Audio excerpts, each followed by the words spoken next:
To answer the question why Christianity first, we have to talk about the most historically important person to have ever stepped foot on the earth, Jesus Christ. To start us off on this dive into Jesus here are the insightful thoughts of C.S. Lewis. I'm ready to accept Jesus as a great moral teacher, but I don't accept his claim to be God. That is the one thing we must not say. A man who was merely a man and said the sort of things Jesus said would not be a great moral teacher. He would either be a lunatic, on a level with the man who says he is a poached egg, or else he would be the devil of hell. You must make your choice. Either this man was and is the Son of God, or else a madman, or something worse. You can shut him up for a fool, you can spit at him and kill him as a demon, or you can fall at his feet and call him Lord and God. But let us not come with any patronizing nonsense about his being a great human teacher. He has not left that open to us. He did not intend to. Now that we know it is only between those three options, I would like to tell you why I personally believe it is Lord. For me, the most convincing evidence for Jesus being Lord is the life and death of the apostles. The Bible says that the apostles saw Jesus die, then they saw him after he resurrected. The Bible even tells us they lost hope. These same people who lost hope denied him and watched him die, then went on to die in the belief that he raised from the dead. They, of course, aren't the only ones who saw him resurrect, but being the ones who followed Jesus during his whole ministry, they are in a unique position of knowing what Jesus taught, and also being in the position of being able to confirm if it is true. They say nobody would die for a lie, and most people wouldn't even die for something they truly believe in.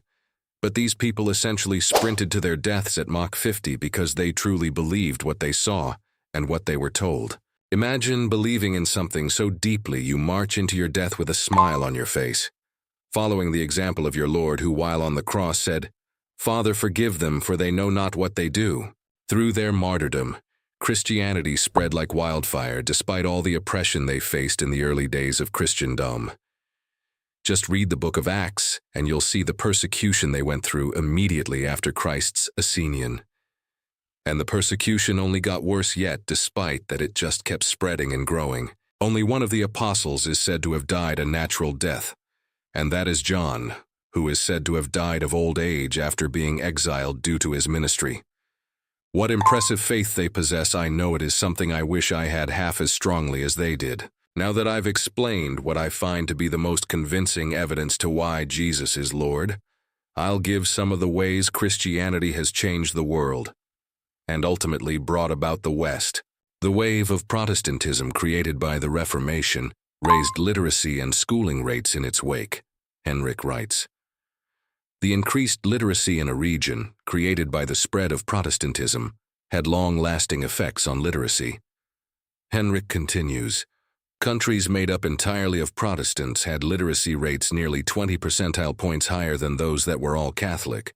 And he writes, regions with early Protestant missions are associated with literacy rates that are about 16 percentile points higher on average than those associated with Catholic missions. Higher literacy spread throughout these regions and changed the cultures. Protestantism likely caused a rise in female literacy. Early Christians also saved young babies who would be left out to die. This ultimately led to the building of the first orphanages. The early Christians lived in a society where infanticide and even child sacrifice was legal. But Christians, transformed by the life of Christ, began to live out something different. When the Romans left their unwanted babies in the forest, the Christians went into the forests and rescued those babies. They cared for the people, not just their people. They sacrificed their own comfort, their own security. They laid down their rights for the sake of those in need of rescue. When you see someone drowning, you don't wait for a comfortable boat to come along and slowly row out to get them. You don't write a blog post on how to swim.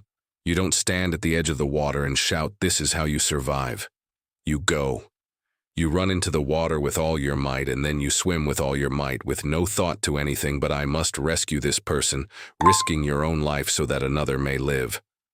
This is the way of the cross. This is the way of the people of the cross. The church had founded orphanages during the 4th century, and the monasteries took over this task during the Middle Ages. They also fought against the practice of abandoning unwanted children and established foundling hospitals. In this area, as in others, a secularization of church institutions took place in connection with the spreading autonomy of the cities. In Protestant churches, the establishment of orphanages was furthered systematically. In Holland, almost every congregation had its own orphanage, which was sustained through the gifts of the members. I could continue to go on like this for hours, but I just wanted to share why Christianity for me, why I believe in some of the good Christianity has given us.